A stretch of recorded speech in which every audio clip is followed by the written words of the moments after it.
Okay, let's really dig into this. We've got these articles and notes you shared all concerning the really tragic news about actor Jonathan Joss.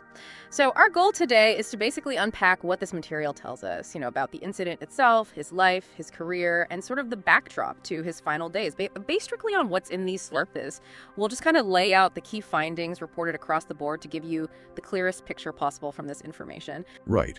And what immediately jumps out from the material you shared are the specifics surrounding the event. The reports indicate it happened Sunday evening, maybe around 7 p.m., down in San Antonio, near Dorsey Drive. Apparently, officers arrived and found Mr. Joss with multiple gunshot wounds. They attempted life-saving measures, but sadly, he was pronounced dead right there at the scene. He was 59. The sources also identify a suspect who was picked up nearby, a man named Sigfredo Alvarez Sea, 56 years old, described as Joss's neighbor. It seems he initially fled but was apprehended and is now facing murder charges.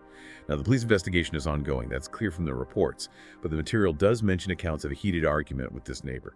And there's also that very powerful quote included in one source from Joss's husband, Tristan Kern de Gonzalez. He suggested the murder was committed by someone who, in his words, could not stand the sight of two men loving each other. That adds a really significant layer to the potential context reported. Yeah, that quote from his husband is definitely a stark detail reported in the sources, offering a specific perspective on motive alongside that mention of a heated argument. It really shows how you get different angles emerging. So, shifting gears a bit, let's look at Jonathan Joss himself, the person that emerges from this material. I mean, if you watch King of the Hill, you absolutely know his voice. He was John Redcorn for, seasons 2 through 13, took over after Victor Aaron passed away. The sources describe Redcorn as that kind of new age healer and masseur character. And there was that social media quote highlighted in the material calling his performance pitch perfect Resi uncle, which, really speaks to how it landed. But the sources make it clear his credits were much wider. He had that recurring role, Chief Ken Hotet, in Parks and Recreation, remember him, 5 episodes. And films like True Grit, The Newer Magnificent Seven, The Forever Purge, Tulsa King more recently, even a voice in Cyberpunk 2077's Phantom Liberty expansion just last year. And way back, Walker, Texas Ranger. The material also notes his heritage Comanche and White Mountain Apache and how his portrayals of native characters, they clearly connected with a lot of people. Plus, the sources mention his music too, with the Redcorn Band, and something about a recent gig.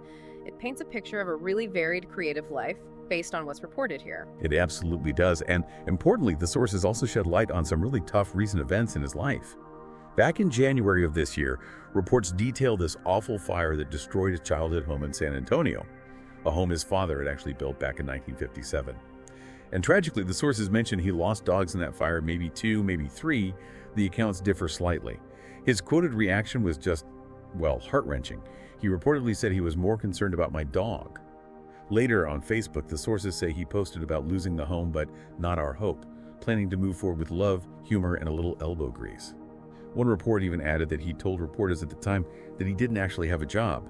So, seeing that resilience reported coming through such a loss makes the news of his death even more jarring.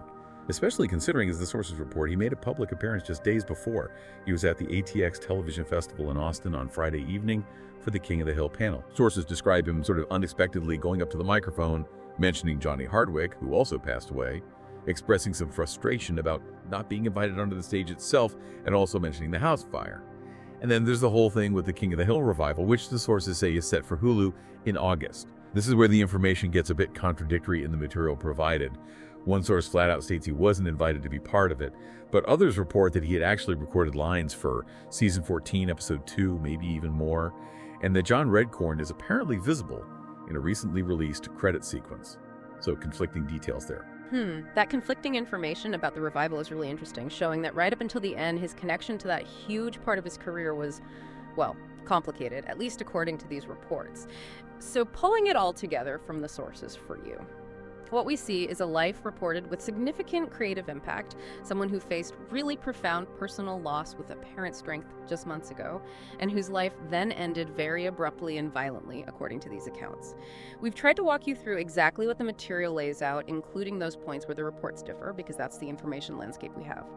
This whole deep dive kind of underscores how looking at multiple sources, official statements, personal accounts, public actions, gives you this really complex, sometimes messy, but ultimately very human picture of a person, especially in the wake of tragedy. Exactly. And I think that leaves you, the listener, with a key question prompted by this material. How do all these different types of accounts shape our collective understanding and memory of someone like Jonathan Joss? You've got the police reports, the quote from his husband, his own public statements, the conflicting professional details about the revival. It makes you think about which pieces of this reported narrative resonate most strongly and why, especially when a story ends like this.